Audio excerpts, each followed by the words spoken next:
اب میں اس اجلاس کا جو بہت اہم موضوع ہے یہ فکر فراہی عہد بعہد، اور اس موضوع پر خطاب کے لیے زحمت دینا چاہوں گا جناب پروفیسر ڈاکٹر ابو سفیان اصلاحی صاحب کو۔ اور پروفیسر صاحب کی شخصیت ہم میں سے کسی کے لیے بھی محتاج تعارف نہیں ہے، بلکہ میں اگر ان کے تعارف میں کوئی ایک جملہ بھی کہوں تو یہ ان کے شان میں سمجھتا ہوں کہ بے ادبی ہی ہوگی۔ تو آپ کسی بھی حیثیت سے تعارف کے محتاج نہیں ہے۔ میں آپ سے بہت ہی ادب سے گزارش کرتا ہوں کہ تشریف لائیں اور اپنے موضوع فکر فراہی عہد بعہد پر خطاب فرمائیں۔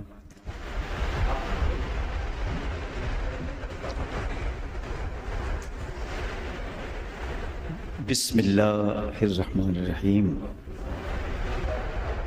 صدر مجلس جناب ڈاکٹر فخر الاسلام اعظمی اور اصلاحی صاحب، اور ڈائس پر بیٹھے ہوئے اصلاحی حضرات اور میرے احباب اور عزیز طلبہ اور اساتذہ کرام، السلام علیکم ورحمۃ اللہ وبرکاتہ۔ میری گفتگو کا جو موضوع ہے فکر فراہی عہد بعہد، ظاہر ہے کہ یہ جو موضوع ہے اسے بہرے ناپیدا کنار کہوں تو شاید مبالغہ نہیں ہوگا، اور ظاہر ہے اس کا احاطہ کرنا اس 20 منٹ میں بڑا مشکل ترین کام ہے، لیکن کچھ ابتدائی باتیں ضرور کہنا چاہوں گا۔ اگر آپ زمانے کے اعتبار سے فکر فراہی کو دیکھنا چاہیں گے اور اس کا تجزیہ کرنا چاہیں گے تو سب سے پہلے ایک چیز یہ ہے کہ ابتدائی وہ کون سے لوگ ہیں کہ جنہوں نے مضمون کی شکل میں مولانا فراہی کے فکر کو پیش کیا، اس کا تعارف بھی کیا، اس کا تجزیہ بھی کیا۔ ایک تو یہ طبقہ ہوتا ہے، اور دوسری چیز کچھ ایسے لوگ ہیں، کچھ ایسی شخصیات ہیں جن کی تفاسیر میں فکر فراہی کی پوری طریقے سے نمائندگی کی گئی۔ کچھ تو ایسی تفاسیر ہیں کہ جس میں مولانا فراہی کے فکر کو بغیر کسی تجزیہ کے پیش کیا گیا۔ جیسے ایک مثال میں دینا چاہوں گا، تفسیر القرآن کا ذکر کرنا چاہوں گا اور تدبر قرآن کا ذکر کرنا چاہوں گا، بلکہ میزان القرآن کا بھی ذکر کرنا چاہوں گا کہ تدبر قرآن میں ایک طریقے سے مولانا فراہی کا جو فکر ہے وہ ایز اٹ از منتقل کیا گیا ہے۔ اس پر کسی طریقے کا احتساب کرنا یا اس کا تجزیہ کرنا یا اس پر کچھ تنقید بھی کرنا کہیں مولانا امین احسن اصلاحی نے کیا ہے، جیسا کہ مولانا سلطان احمد اصلاحی کا مضمون ہے کہ تفسیر تدبر قرآن میں غیر فراہی کچھ عناصر یا اس طریقے کا مضمون ہے۔ لیکن دو ایسی تفسیر ہیں، میں لکھتا بھی رہا ہوں، کہتا بھی رہا ہوں، کہ تفسیر القرآن میں مولانا فراہی کا جو منہج تھا، جو ان کا اصول فہم قرآن تھا،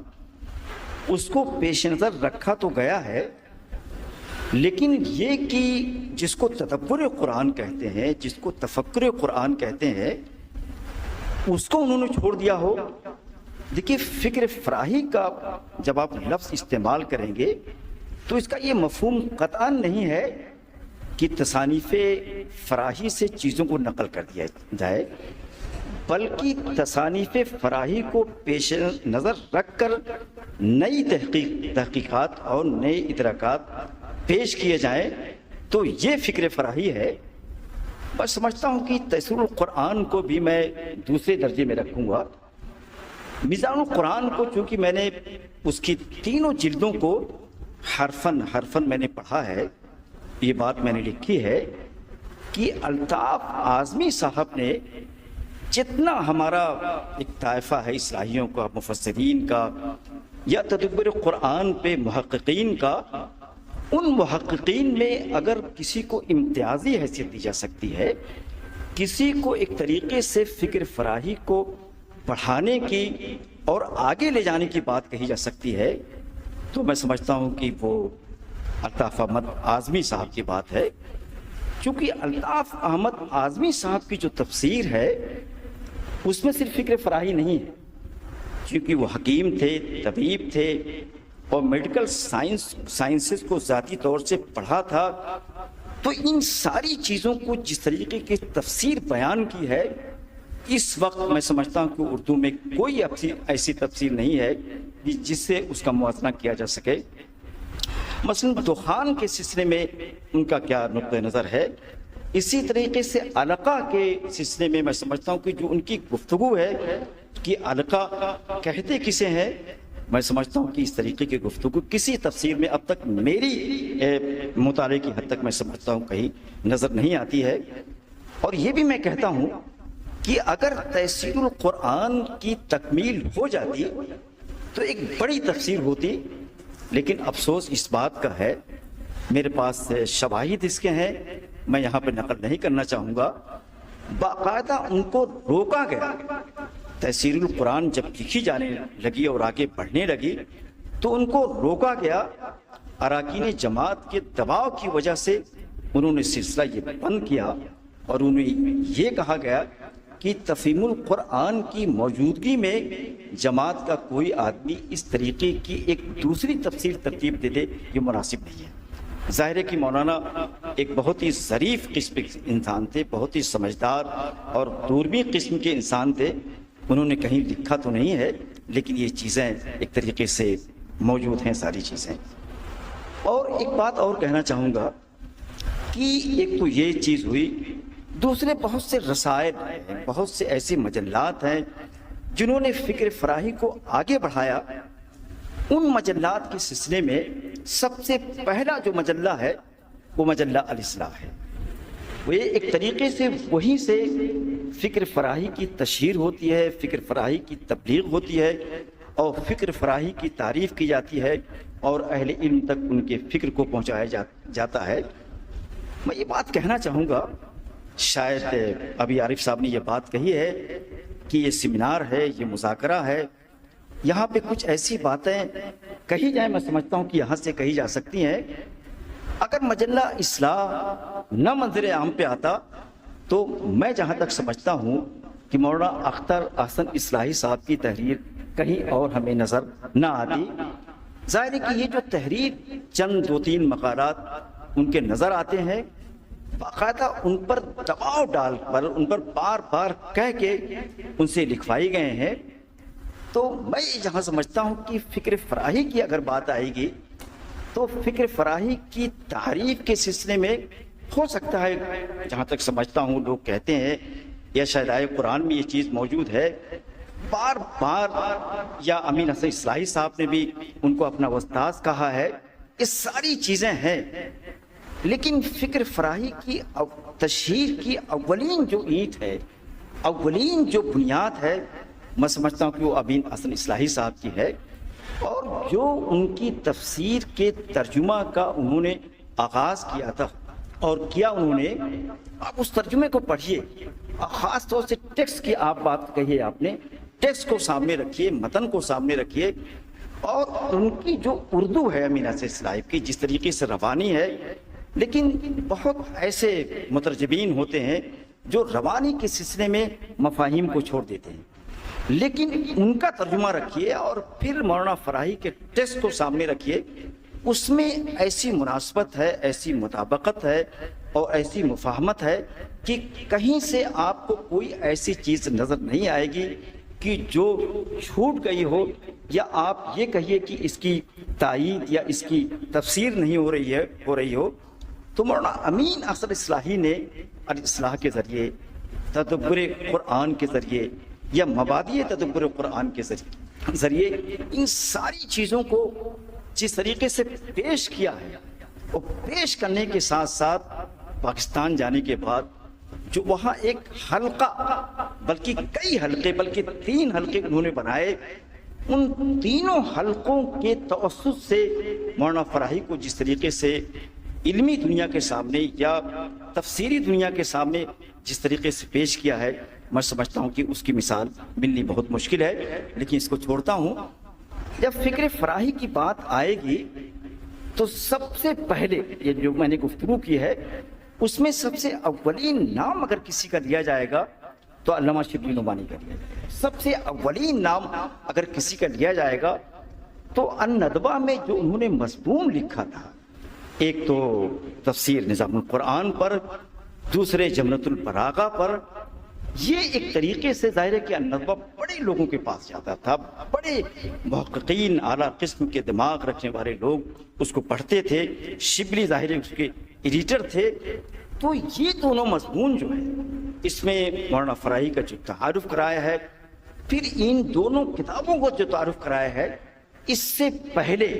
اتنی تفصیل سے، اتنی وضاحت کے ساتھ فکر فراہی کو یا مولانا فراہی کی شخصیت کو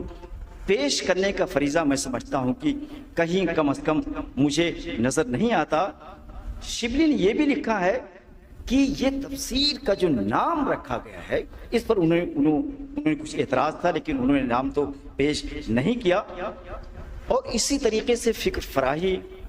کا اگر آپ ذکر کریں کہ عہد بہد کی بات آپ نے کہی ہے، تو دوسرا جو نام آتا ہے وہ شبلی کے جو عزیز ترین دونوں شاگرد تھے وہ سید سلیمان ندوی کا نام آتا ہے۔ سید سلیمان ندوی کے 3 مضمون ہیں۔ ایک مضمون تو وہ انہوں نے لکھا تھا جب آپ کا انتقال ہوا تھا، الصلاۃ علی ترجمان القرآن، اس میں کئی باتیں انہوں نے کہی تھی۔ ایک تو یہی ہے جو ٹاپکس کا ہے کہ ترجمان القرآن کہنے کے بعد ان کی پوری شخصیت کا، ان کی ساری تصانیف کا، فکر فراہی کا پورا احاطہ انہوں نے کر لیا ہے۔ لیکن جب کوئی مضمون لکھیں، کوئی تحریر لکھیں، کوئی کتاب لکھیں، تو سب سے بنیادی چیز یہ ہے کہ کبھی کبھی بعض مصنفین یہ لکھا ہے کہ 2 مہینے میں انہوں نے کتاب لکھی ہے، لیکن کبھی کبھی 3 مہینے لگ جاتے ہیں کہ اس کا ٹائٹل کیا ہو، اس کا عنوان کا ہو۔ تو یہ جو سید صاحب کی ذہانت تھی، جو دوربینی تھی، جو ذکاوت تھی، جو اپروچ تھی اکیڈمک، اس عنوان میں پوری طریقے سے موجود ہے۔ اور اس میں ایک بات اور کہی تھی سید صاحب نے مولانا فراہی کے بارے میں، آیت من آیت اللہ کہا تھا۔ اس سے یہ اندازہ ہوتا ہے کہ مولانا فراہی کی جو ذات تھی وہ کوئی معمولی ذات تھی نہیں، وہ بڑی غیر معمولی قسم کی ذات تھی، بڑی عظیم ترین قسم کی ذات تھی۔ قرآنیات کے باب میں، تدبر قرآن کے سلسلے میں خود انہوں نے یہ بات اس میں لکھی ہے کہ مولانا فراہی کو یہ لکھا ہے وہ ہندوستان کے ابن تیمیہ ہے، یہ بات انہوں نے لکھی ہے۔ اور پھر انہوں نے یہ بھی لکھا ہے کہ مجھے ایسا محسوس ہوتا ہے کہ عالم اسلام میں بظاہر کا لفظ استعمال کیا ہے کہ وہ مایوس نہیں، لیکن بظاہر کا لفظ استعمال کیا ہے کہ اب کوئی ایسا شخص اتنا عظیم مفسر پیدا ہونے کی مجھے امید نظر نہیں آتا، لیکن بظاہر کا لفظ استعمال کیا ہے۔ تو فکر فراہی کو جن لوگوں نے ایلیبوریٹ کیا ہے، جن لوگوں نے پیش کیا ہے، اس میں اولین نام ایک طریقے سے شبلی کا ہے، شبلی کے بعد سید صاحب کا ہے۔ اور ایک نام اور لینا چاہوں گا جو عام طور سے ہماری مجلسوں میں جس کا ذکر نہیں ہوتا ہے۔ اگر ذکر فراہی میں شرف الدین اصلاحی صاحب نے اس ذات گرامی کا ذکر بھی کیا ہے تو وہ بڑا غیر مناسب کا ذکر ہے۔ میں نے اسے کہا تھا، میں نے اپنے مضمون میں جب سے تذکرہ لکھا تو یہ لکھا تھا کہ جب کسی پر کوئی بات لکھی جائے، کوئی کہی جائے، تو اس کا انتصاب نہ دیکھا جائے، اس کی شخصیت نہ دیکھا جائے، اس کا خاندان نہ دیکھا جائے۔ لیکن شرف الدین اصلاحی صاحب نے ذکر فراہی میں یہ ساری چیزیں ذکر کی ہیں جو غیر مناسب ہیں۔ میں نجم الدین اصلاحی صاحب کا ذکر کرنا چاہوں گا، میں انہی کے بارے میں یہ بات کہہ رہا تھا۔ اگر آپ فکر فراہی کے تعارف کی بات کریں گے تو مولانا نجم الدین اصلاحی صاحب کا نام ضرور لینا چاہیے۔ مولانا نجم الدین اصلاحی صاحب نے تذکرہ میں جو اولین تحریریں ہیں، جو اولین مضامین ہیں، اس میں ان کا مضمون شامل کیا جائے گا، چونکہ اولین کی بات ہوگی، عہد بہد کی بات ہوگی، تو جو اولین چند نام ہیں ان ناموں میں مولانا نجم الدین اصلاحی صاحب کو کبھی ہم فراموش نہیں کر سکتے ہیں۔ اور ابھی ہمارے عارف صاحب میں ابواللیث اصلاحی صاحب کا نام لیا جائے گا. دیکھیے ابواللیث اصلاحی صاحب کے جو 3 مضمون ہیں نا، ایک تو ترتیب اسماء انبیاء کرام کے سلسلے میں، یا اسی طریقے سے میں یہاں یہ بات کہنا چاہوں گا، عارف صاحب نے اس کا ذکر نہیں کیا، قصہ آدم و شیطان کے بارے میں جو ان کا مضمون ہے، میں سمجھتا ہوں کہ پورا جو تفسیری لٹریچر ہے اس کو کھنگالیے، اس کو دیکھیے، تو شاید یہ مضمون تنہا اس طریقے کا کہ قرآن میں جو 8 یا 9 بار آیا ہے، ان ساری جگہوں پر آنے کے اسباب کا ہے. کہیں ایک آیت ہے، کہیں 2 آیت ہے، کہیں 1-2 صفحے ہیں. ان ساری چیزوں کے پیچھے اسباب کیا ہیں، اس کے وجوہ کیا ہیں، ان سارے وجوہ کو، ان سارے اسباب کو جس طریقے سے مولانا ابواللیث اصلاحی صاحب نے تلاش کیا ہے، میں سمجھتا ہوں کہ یہ مضمون آج تک، ابھی تک یہ تنہا ہے. تو میں سمجھتا ہوں کہ جو مولانا فراہی کا اصول فہم قرآن تھا، جو انہوں نے ایک ڈھرا دیا تھا، جو ایک منہج دیا تھا، اس منہج کو آگے لے جانے والے ابواللیث اصلاحی صاحب تھے. اور میں یہاں پہ یہ ذکر بھی کرنا چاہوں گا کہ جو اولین تحریر ہیں، ان اولین تحریر میں وہ ابواللیث اصلاحی صاحب کا مضمون بھی ہے جو اجزاء میں انہوں نے عربی میں لکھا تھا. تو یہ سارے لوگ سلسلہ ایک تسلسل ہے جو بہت سے لوگوں کا نام لیا جا سکتا ہے، لیکن میں تو بہت سی اصلاحیوں کا نام لینا چاہتا تھا. بہت سے وہ اصلاحی جو مدرسہ اصلاح سے فارغ نہیں ہے، ان کا نام لینا چاہتا تھا. خالد مسعود صاحب کا آپ نے نام لیا. اسی طریقے سے معین الدین اعظمی صاحب ہے، عابدی صاحب ہے، راوی صاحب ہے. میں نے بہت 15-20 ایسی تھیسز جو انگریزی میں لکھی گئی تھی، جو عربی میں لکھی گئی تھی، ان سارے عناوین کو رکھنا چاہ رہا تھا، لیکن چونکہ وقت بہت کم ہے، اس لیے بہت سے لوگوں کا نام لینا یہاں میرے لیے ممکن نہیں ہے. آپ نے بدر الدین اصلاحی صاحب کا نام لیا، لیکن مولانا بدر الدین اصلاحی صاحب کے بارے میں یہ کہنا چاہوں گا، وہ شارحین ہیں. میں ان کو یہ نہیں کہوں گا کہ انہوں نے منہج کو آگے بڑھایا، میں ان کو شارح کہوں گا. جیسے مولانا ضیاء الدین اصلاحی صاحب ہیں، وہ شارحین فکر فراہی میں آئیں گے. ان لوگوں نے اس ڈھرے پر، اس راستے پر چل کر کچھ نئی چیزوں کو دریافت کیا ہو، کچھ نئی قرآنیات کو پیش کیا ہو. ان دونوں لوگوں کے نہیں ہے. جو کلمۃ الناشر ہے یا کلمۃ الجامع ہے، اس میں مولانا بدر الدین اصلاحی صاحب کا اپنا کچھ بھی نہیں ہے. مولانا بدر الدین اس کتاب کو پڑھیے جس کتاب پر ان کی یہ کلمات ہیں، لیکن سلیقہ ان کو بہت تھا. سلیقہ بہت تھا، جس کو کہتے ہیں کہ کسی چیز کو سجا دینے کا ڈھنگ ان کو آتا تھا. تو ان کتابوں سے کچھ جملے کو نکال کر، کچھ سطروں کو نکال کر کلمۃ الجامع کو اس طریقے سے رکھتے تھے، اس طریقے سے پیش کرتے تھے.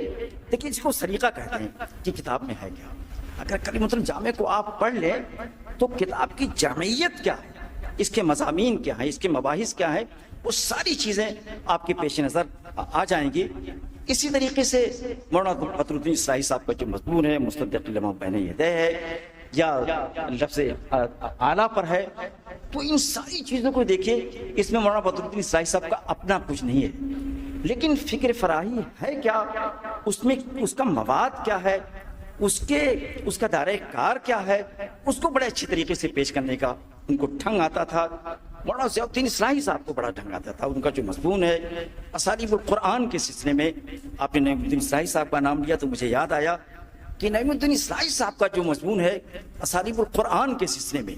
میں سچی بات یہ کہوں گا کہ دونوں مضمونوں کو جو میں نے پڑھا اور موازنہ کیا تو نعیم الدین اصلاحی صاحب کا مضمون کچھ بھاری اور وزنی نظر آ رہا تھا، کیونکہ مولانا ضیاء الدین اصلاحی صاحب نے ان ساری چیزوں کو ایز نقل کر دیا ہے، اپنی طرف سے کوئی بات نہیں کہی ہے. تو یہ ساری چیزیں ہیں. بہرحال ان ساری چیزوں کو کہاں تک لے جایا جائے، لیکن جن لوگوں نے فکر فراہی کے دائرے کو بڑھایا ہے، اس میں میں سمجھتا ہوں کہ 2 نام لینا بہت ضروری ہے. ایک نام تو لیا گیا، شاید ایک نام رہ گیا کہ مرزا اشفاق صاحب کا نام تو لیا گیا، اور مرزا اشفاق صاحب کے بارے میں ایک صاحب نے تبصرہ کیا جس پر میں آپ دیدہ ہوں. میرا دل روتا ہے کہ حساب کتاب لے کر نہیں گئے. ارے بھائی، ان کی خدمات کو دیکھیے. وہ ایسا انسان تھا کہ کبھی اصلاح کا پانی پینا یا اصلاح کا ایک لقمہ اتارنا پسند نہیں کرتا تھا. تو ان کے زمانے میں شاید ہی کوئی فراہی صاحب کی کوئی کتاب اب باقی ہو. دیکھیے لکھنے والے بہت ہیں، قلب و قرطاس بہت سے لوگوں کے ہاتھوں میں ہے، لیکن قلم کو سیاہی کہاں سے فراہم کی جائے، کاغذ کہاں لکھنے والے کے ہاتھ میں دیا جائے؟ تو یہ جو اشفاق صاحب نے کام کیا ہے کہ فکر فراہی کو اس طریقے سے بڑھایا ہے، اور یہ سارے نام جتنے ہیں، ڈاکٹر عبید اللہ صاحب اپنی سبکدوشی کے بعد اپنی پوری زندگی کو لگا دیا۔ ایک طریقے سے یوں کہیے کہ فکر فراہی کو اپنا لبادہ، اپنا لباس، اپنا ذہن، اپنا فکر بنا دیا، اور خاص طور سے وہ اشعار کی، جیسے سورہ بقرہ کو شائع کیا، تو سورہ بقرہ کے اشعار کی جو انہوں نے تحقیق کی ہے، جو تخریج کی ہے، ایک بڑا کام ہے میں سمجھتا ہوں۔ اس بڑے کام سے ہم انکار نہیں کر سکتے ہیں۔ اور اسی طریقے سے تعلیقات کو، مولانا فراہی کے حواشی کو جو شائع کیا ہے، وہ چیز بھی غیر معمولی قسم کی ہے، شائع کیا، پھر اس کو ٹرانسلیشن کر کے اردو میں پیش کیا۔ یہاں پر مولانا ضیاء الدین اصلاحی صاحب کا ایک مضمون اور مجھے یاد آتا ہے، ابن تیمیہ کے رسائل پر مولانا فراہی کے جو حواشی ہیں، ان حواشی پر جو مضمون ہے، اور پھر اسی طریقے سے استاد گرامی محمد اجمل ایوب اصلاحی صاحب کا جو مضمون ہے، مولانا فراہی کا غیر مطبوعہ سرمایہ، یہ دونوں مضمون میں سمجھتا ہوں کہ فکر فراہی کے تعارف کے سلسلے میں اور لوگوں کے سامنے پیش کرنے کے سلسلے میں کہ ان کے مخطوطات کیا ہیں، ان کی تصاریف کیا ہیں، ان کی بیاضات کیا ہیں، ان ساری چیزوں کو ان دونوں مضمونوں میں بڑے سلیقے سے پیش کیا گیا ہے۔ اور ان ساری چیزوں کے ساتھ ساتھ ایک اور نام جس کو سارے لوگ آپ جانتے ہیں کہ ذکر فراہی کے سلسلے میں یہ نہیں کہنا چاہتا ہوں کہ فکر فراہی کو آگے بڑھایا ہے، اس لیے ذکر فراہی اس کا نام رکھا ہے، لیکن ذکر فراہی کے سلسلے میں ہندوستان میں، پاکستان میں، دیگر جگہوں پر جو چیزیں پھیلی ہوئی تھیں، اگر شرف الدین اصلاحی صاحب اس کو جمع نہ کرتے اور اس کی اس طریقے سے جلد سازی نہ کرتے، تو میں سمجھتا ہوں کہ بہت سی چیزیں ضائع ہو جاتی، اور حالات کے ساتھ ساتھ، زمانے کے ساتھ ساتھ وہ چیزیں اوراق میں گم ہو کر رہ جاتی۔ میں نے دیکھا ہے تقریباً شرف الدین اصلاحی صاحب کا جو مکان تھا، 7 کمرے اس میں تھے، ایک کمرے میں کسی طریقے سے ان کی بیوی رہتی تھی، ایک میں وہ رہتے تھے۔